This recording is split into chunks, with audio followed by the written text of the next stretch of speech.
You've absolutely done this. Ordered something online, watched the tracking number for 3 days, got genuinely excited when it arrived, opened the box, looked at the thing you bought, the thing you wanted, the exact right thing, and felt fine. Not bad, just fine. Like eating a meal that was perfectly nutritious but somehow not satisfying. You put it on the shelf or wherever. It's good. It works. You use it. But there was this weird absence of the feeling you were expecting.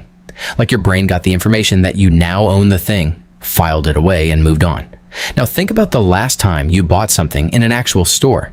Even something small. Could be a book, a plant, a pair of jeans, whatever. You drove there, which was annoying. You walked around, which took time. You picked up the thing with your actual hands. You maybe asked someone a question. You took it to a counter, stood in line, handed someone money or a card, had a 4-second interaction with a human being. You walked out carrying a bag. Same item. Same money, probably more actually. But when you got home and put it on the shelf, it felt different, more real, more like you actually acquired something instead of just clicking a button and waiting for reality to update. There's a reason for that, and it's not about the thing you bought. It's not about nostalgia or being old or hating technology. It's about a script your brain has been running for hundreds of thousands of years, a very specific sequence of events that tells your brain we successfully got a thing. And clicking buy now skips about 90% of that script. By the end of this, you'll understand why Amazon has spent billions of dollars trying to recreate the feeling of walking through a store, why malls still exist even though they make zero logical sense, and why retail therapy is specifically about retail, not just buying stuff. Here's what's objectively true. Online shopping is better in almost every measurable way. It's faster, it's easier. You can do it at 2 a.m. in your underwear. You can compare prices across 30 stores in 30 seconds. You can read reviews from thousands of people. You can see exactly what you're getting. You don't have to find parking. You don't have to navigate a badly designed store looking for one specific thing while fluorescent lights drain your will to live.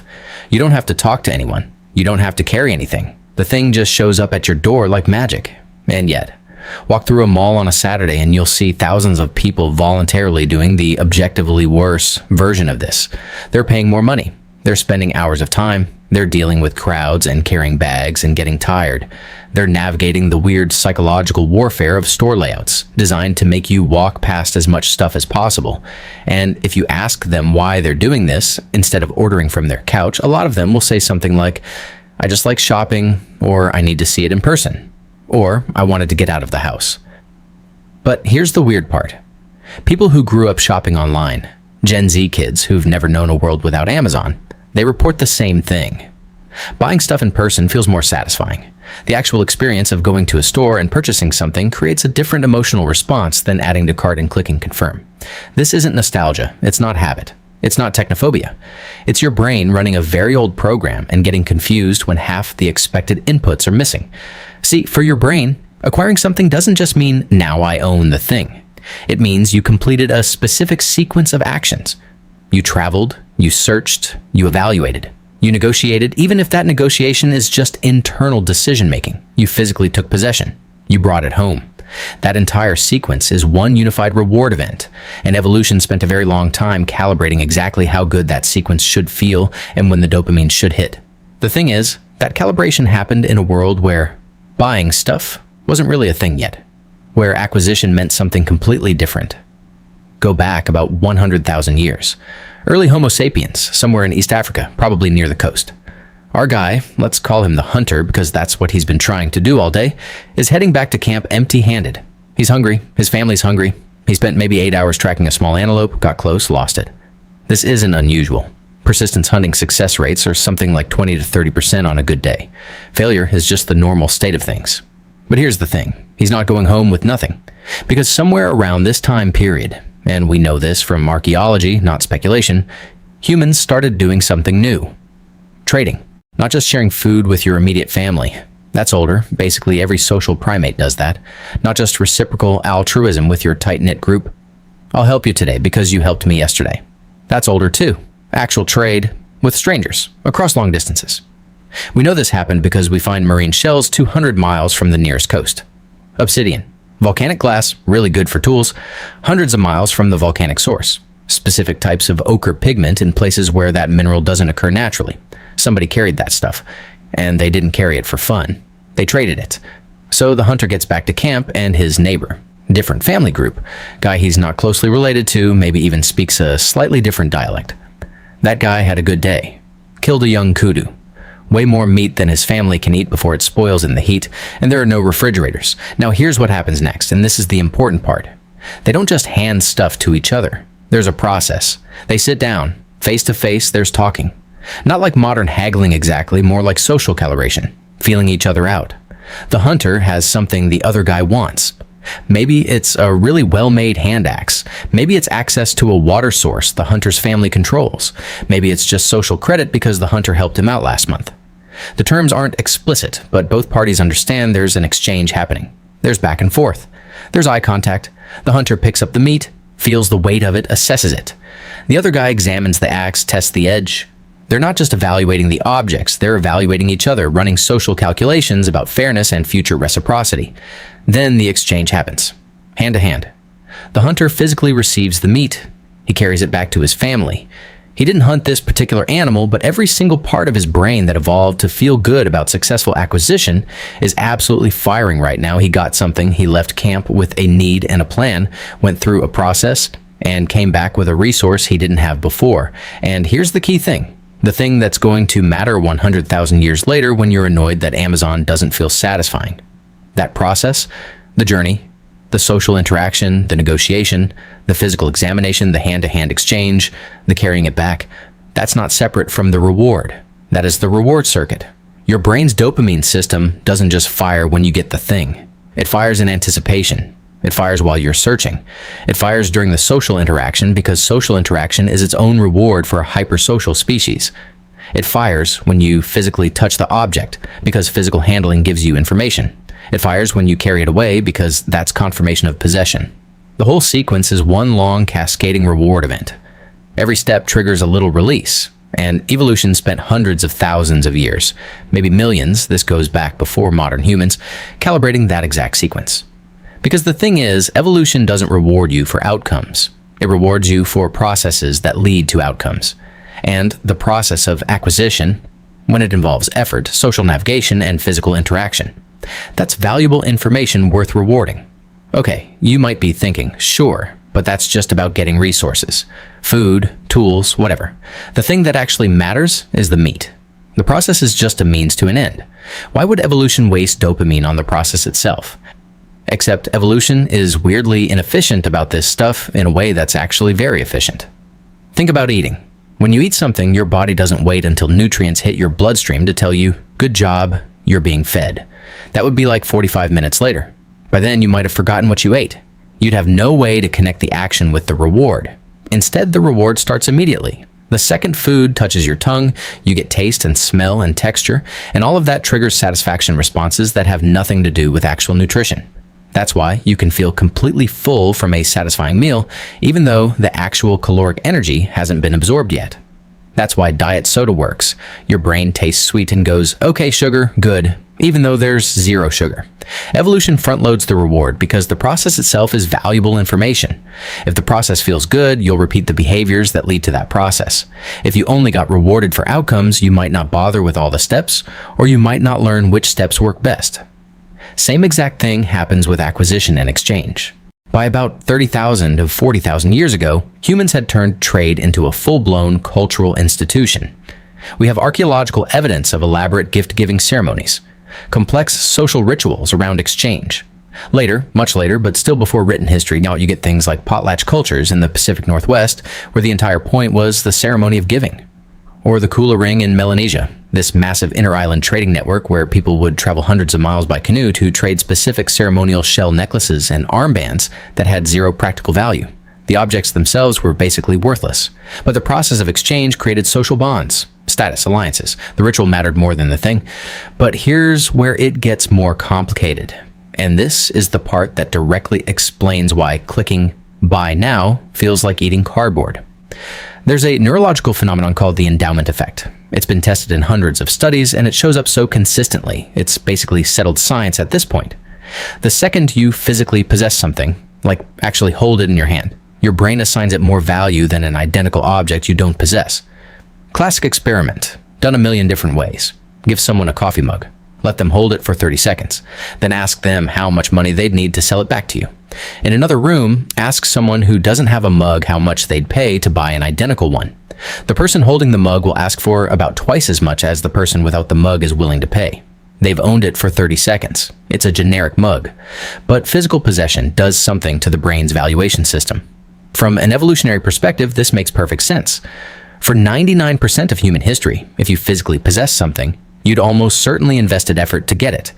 You hunted it, gathered it, crafted it, or traded for it. Physical possession was a reliable signal that this thing had cost you something. Time, energy, social capital, calories. So your brain evolved a shortcut. Physical possession equals valuable. Don't let go of it easily. But then there's another layer. The effort itself, the cost of getting the thing, that became part of the value calculation. There's something researchers call the IKEA effect. People value furniture more if they had to assemble it themselves, even when the assembled product is objectively worse than a pre-assembled version. You will literally prefer a wobbly bookshelf you put together over a sturdier one that came assembled, just because you invested effort. Or look at the pain of paying research. People report higher satisfaction from purchases when they pay with physical cash versus a credit card. Not because the product is different, not because cash is objectively better, because physically handing over bills feels like more of a sacrifice. You see the money leave your hand. Your brain registers loss more concretely. And weirdly, that makes the purchase feel more significant, more real. Your brain is running this bizarre equation where effort plus social interaction plus physical handling equals real acquisition. And the more boxes you check, the more reward circuits fire, the more satisfied you feel. This seems backwards, right? You'd think the easier something is to get, the better you'd feel. But no, your brain evolved in an environment where easy acquisition was usually either luck, found some honey, nice, or theft, took someone's stuff, now they're going to retaliate. Sustainable, repeatable acquisition required work, social navigation, and skill. So the work itself became a signal of value, which bring us to about 5,000 years ago, when humans invented something that would both supercharge the system and eventually expose its weird glitches: money. Here's what money did. It standardized exchange.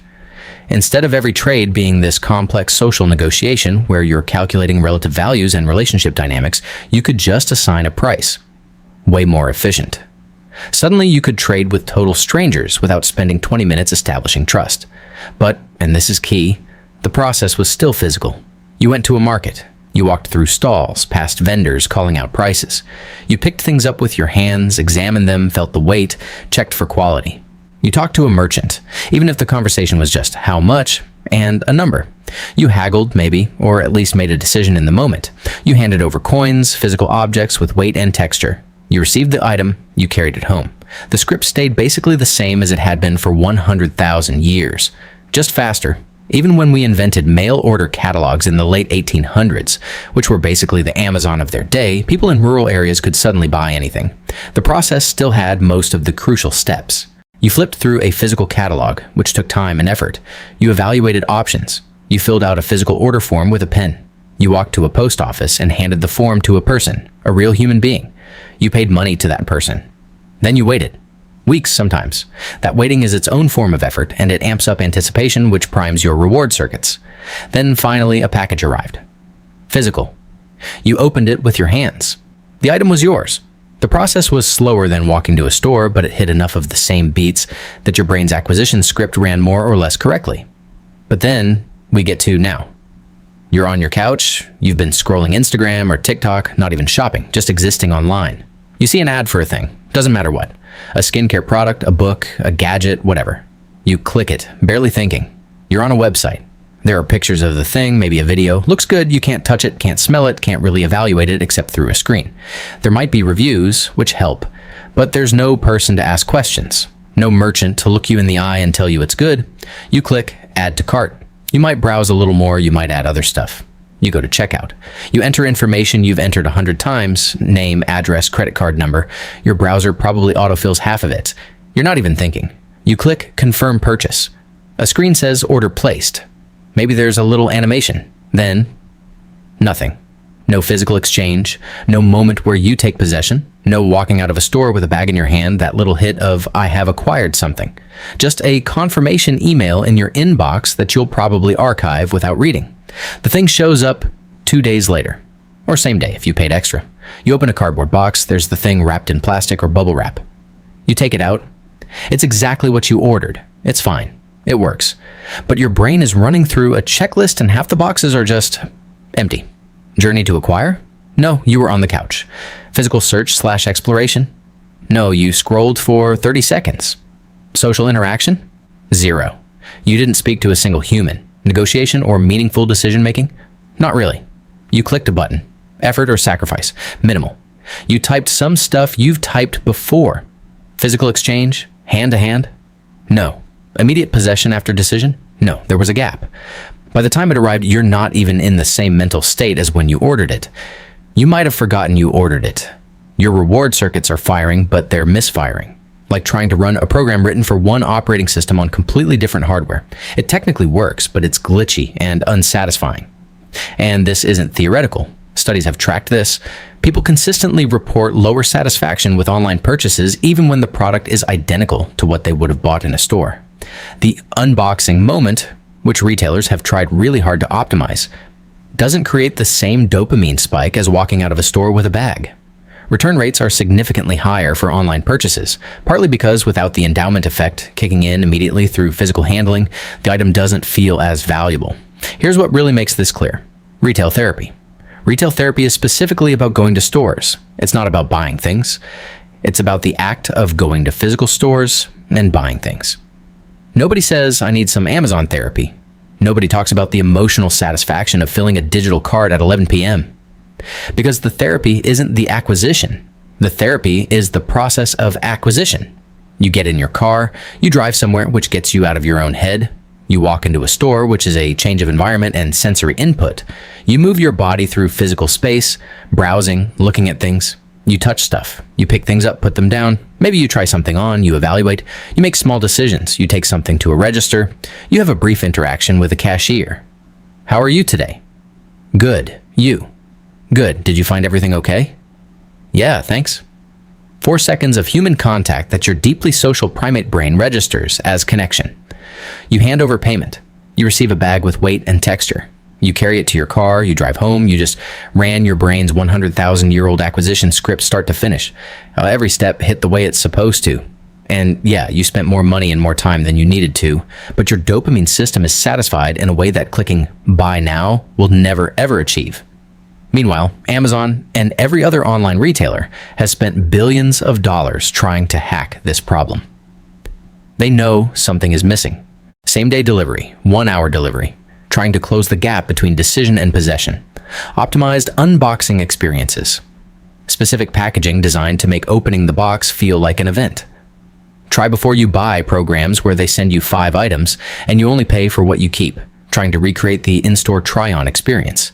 AR apps, so you can see the furniture in your room before you buy it, trying to add back the spatial evaluation component. Live chat with customer service. Video shopping. Trying desperately to add human interaction back into the process. They know the script is broken. They're trying to bolt the missing pieces back on. But it's like trying to recreate the experience of a meal by just taking a vitamin pill. You get the nutrients, but you miss the taste, the smell, the texture, the ritual of eating. And here's the really wild part. We all know this. We all understand, at least intuitively, that online shopping is less satisfying. And we still choose it most of the time. Because in the moment-to-moment decision, convenience beats satisfaction. You need paper towels, you're tired, it's cold out, you click a button. Easy.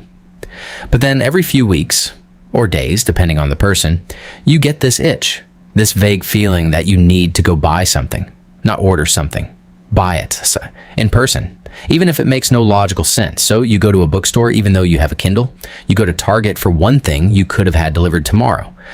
You walk around a mall for an hour and buy something small just to buy it. You just spent more money and more time to get the exact same item you could have gotten easier, and you feel weirdly, inexplicably better. You're not being irrational. You're not bad with money. You're not a Luddite who hates progress. You just ran the script your brain came with, the one that's been running for hundreds of thousands of years. The one that says acquisition isn't just about owning something. It's about the journey, the effort, the social connection, the physical moment of exchange. And until we evolve a whole new reward system, which, given evolutionary timescales, we're talking another 100,000 years minimum, that script is going to keep running in the background. making you feel vaguely unsatisfied every time you click buy now. Here's the part almost nobody talks about, the thing that cuts against the narrative you hear every few years about how physical retail is dying and everything's going digital. This isn't going away. Yeah, plenty of stores have closed. Yeah, malls are struggling. But the ones that survive, they're not competing on price or convenience anymore. They can't. Amazon won that war. They're selling the experience of acquisition, the script. Apple stores don't just sell you a phone. You can buy an iPhone on Apple's website right now, probably get it delivered tomorrow. But walk into an Apple store. You enter a carefully designed space with specific lighting and music. There are tables where you can touch every product. Pick it up, feel the weight, try it out. A person approaches you, asks what you're looking for.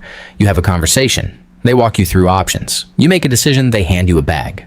A specific bag with specific handles and specific weight and a specific minimal design. You walk out carrying it. You just paid $1,200 for a device you could have ordered from your couch. And it felt better because your brain doesn't want efficiency. It wants the script, the old one. The one where getting something means you traveled, you searched, you evaluated with your hands, you interacted with another human, you made an exchange, you walked away with possession. Same reason bookstores that survived figured out they're not selling books. They're selling the experience of browsing physical shelves, the smell of paper, the serendipity of finding something you weren't looking for. Amazon sells books. Bookstores sell the script. Same reason fancy retail brands have insane unboxing experiences, even for online orders. They're trying to inject ritual and ceremony back into a process that skipped it. They know the bag matters, the tissue paper matters, the way it's folded matters. Not because it changes the product, but because it checks boxes on a script your brain is running. And until we fundamentally rewire the human brain's reward system, which isn't happening anytime soon, that script is going to keep demanding its full runtime. So next time you're annoyed that you drove to a store for something you could have ordered online, or you paid more money for the exact same thing just because you wanted to see it in person, or you went shopping even though you didn't need anything, you're not being illogical. You're just running software that's 100,000 years old and still trying to figure out what the hell a buy now button is supposed to mean. If this hit the same part of your brain that feels satisfied when you finally understand something that's been bugging you your whole life, subscribe. There's a lot more where this came from. And maybe go buy something in person this week. Your dopamine system will thank you.